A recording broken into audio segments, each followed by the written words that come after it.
Hello from Bush Support. In this video, we will give you tips and tricks for using your Bush fridge freezer.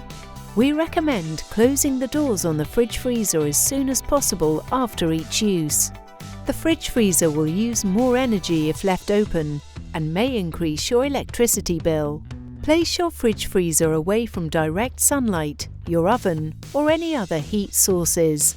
If it is placed near a heat source, it will have to work harder, which means it will consume more energy. It is important to not overload the fridge freezer with food and drink. An overloaded fridge can reduce cooling performance, further increasing energy consumption. Another way to save electricity is to ensure the condenser coils are clean.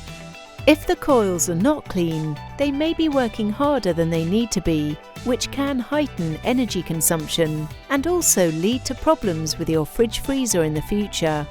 For hygiene reasons, we recommend wrapping or covering any food before storing. This will also help keep your fridge freezer clean and tidy. Use a polythene bag to store raw meat and place on the lowest shelf. Additionally, we recommend storing raw meat for no more than 3 days. Finally, it is always good practice to clean your fridge freezer regularly. We recommend using a specialist cleaning product designed for fridge freezers. Your Bush fridge freezer is now ready to use. For further information, please visit www.bush-support.com.